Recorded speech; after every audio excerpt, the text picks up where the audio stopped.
Here's another one I'll tell you a little bit about a little bit later. You know, sometimes I meet our speaker for the first time out in the roving room, and I read their biography aloud, and I really hope it's true. I don't know, I've never met him before. But today's speaker's a little bit different. He's actually my friend Ed Moore. Dr. Moore has been the president of the independent colleges and universities, representing the 29 private not-for-profit colleges and universities in our state since 2003. He's the executive director of the Florida Higher Education Facilities Financing Authority and the CEO of the Florida Independent College Fund. As State Representative Moore, he was the staff director for the House of Representatives Policy Committee and the Select Committee on Medical Liability Insurance, the Select Committee on Workers' Comp, and the House Public Security Coordinating Committee.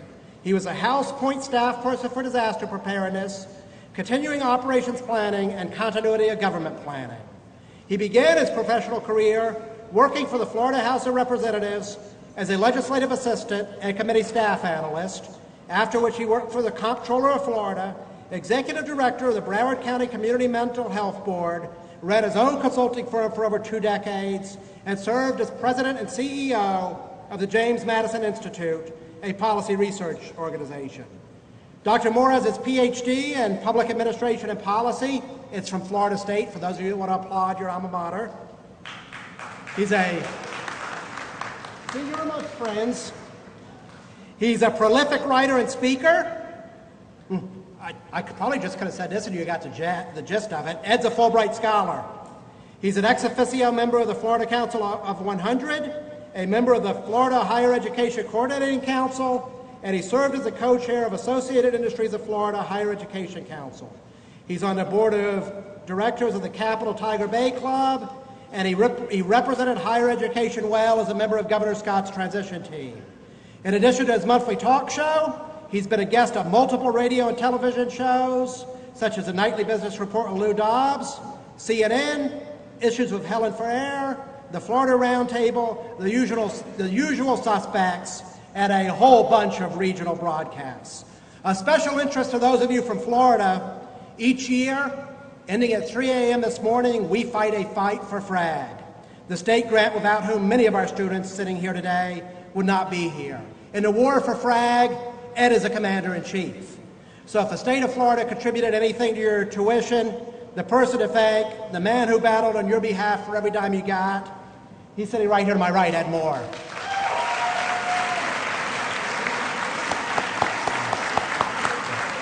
And it's our usual custom to award an honorary doctorate to our speaker. But if you see his hood and his hat, he's already got one of his own.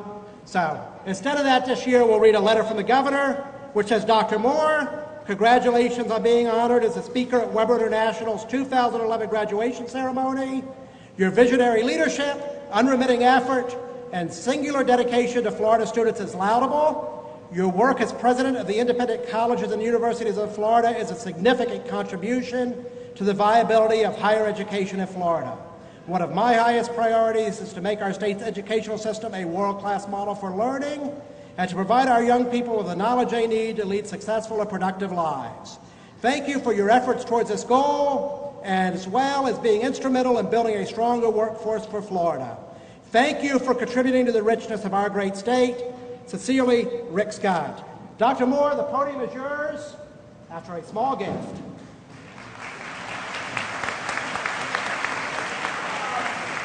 This is from the university, from the governor.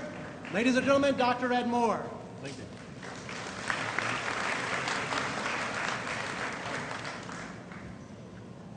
Thank you very much. I hate hearing all of that because it always makes me think that my mother often said that, can't you hold a job? You know, when you, all these different things. Life is interesting, and I want you, as the graduates, I didn't know that President Wade was going to do that, and how I wanted to start was to have you stand and salute these people around you, because without all these people around you, and I would add in these people sitting right here, you would not be where you are today. And I encourage you, when you leave here today, to thank everyone continuously for supporting you, pushing you, nudging you along. These are the people that make a difference in your life, and you make a tremendous difference in their life. So if you would indulge me one more time, if you would earnestly and with smiles, you all look so serious, big smiles, thank all these people in the room, faculty, staff, family, and friends. Thank them for helping you to get here today.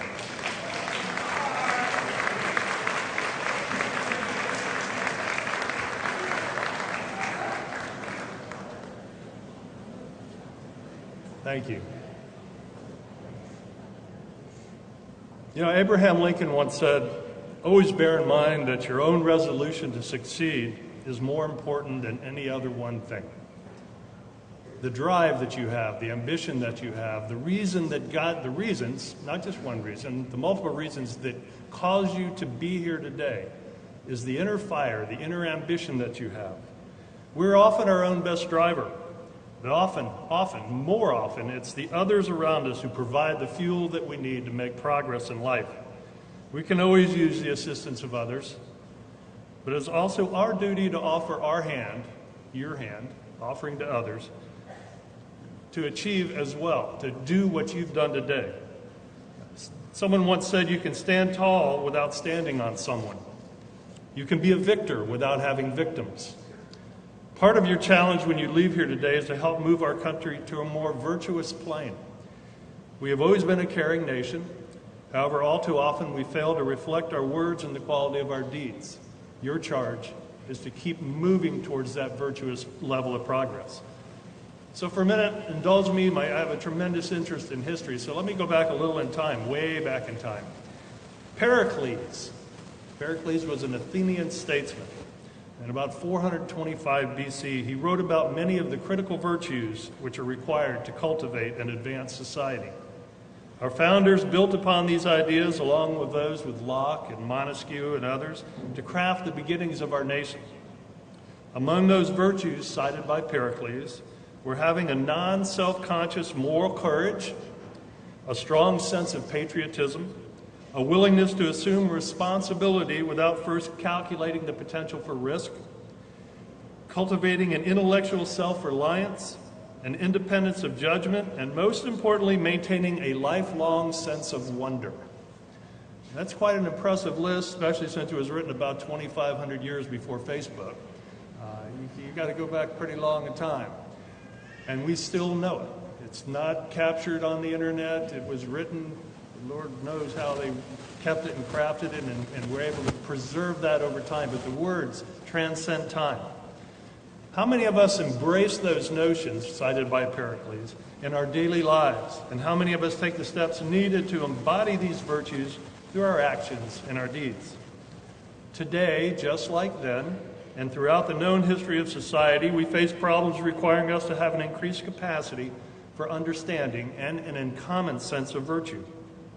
The obstacles we face as a country often seem so very insurmountable. But as individuals and as a collection of citizens, we can accomplish almost anything we choose to tackle. Americans can do wonder. However, with these virtues also come the natural inclination that we all have to hesitate, to only reach so far, and to demand just so much of quality and just so much of performance. We settle when we should not settle. Too often we allow our politicians to make promises that are only kept through the efforts of people like you. They seek to accomplish their goals by reaching deep into your pockets after you have finished your own hard work. Paul Harvey, famous radio broadcaster, once said, "It was self-serving politicians who had convinced recent generations of Americans that we could all stand in a circle with our hands in each other's pockets and somehow get rich." Progress in America will come as more people do the hard work that you have done to get where you are today. The building blocks for progress come in large part from education. They always have and they always will. Be proud of what you have accomplished, but use these newly acquired tools to build a better future for yourselves, your families, your communities, and your country. Way back in the 16th century, Michelangelo wrote, "The greatest danger for most of us lies not in setting our aim too high and falling short, but in setting our aim too low and achieving our mark." This blends well with a quote from, I think American comedians are philosophers largely. Lily Tomlin, famous back in the late 20th century for Laugh-In and other things, once said, "Sometimes I worry about being a success in a very mediocre world." So perhaps the target is somewhere in between there. We all have our own inner ambition, the light that we pursue, knowing that maybe the light is too far away and too unreachable, and yet we work to move constantly towards the light we seek. Along the way, you're often forced to compromise our pursuit. Life gets in the way. That's how I've often justified it to myself over the years when I didn't achieve what I had hoped to achieve. Perhaps it's too much on your plate at one time, a run of bad luck, increased obligations of family or work. But all the times within, there still burns within that ambition to make a difference. Never let that light be extinguished. Your ambition is a healthy thing. It allows you to set goals for yourselves that others might not see.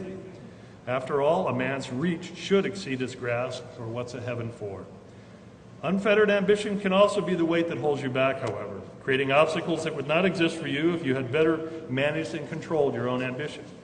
There's an old Chinese proverb that says, "He who sacrifices his conscience to achieve ambition burns a picture to obtain the ashes." Our nation's history is filled with stories of people who have achieved both greatness and infamy. Where will you stand when your mark is made? We do not all achieve greatness in the larger sense, but is there not greatness in how we comport ourselves in our daily lives, how we choose to act as citizens, how we treat others around us, and how we raise our families to believe and to act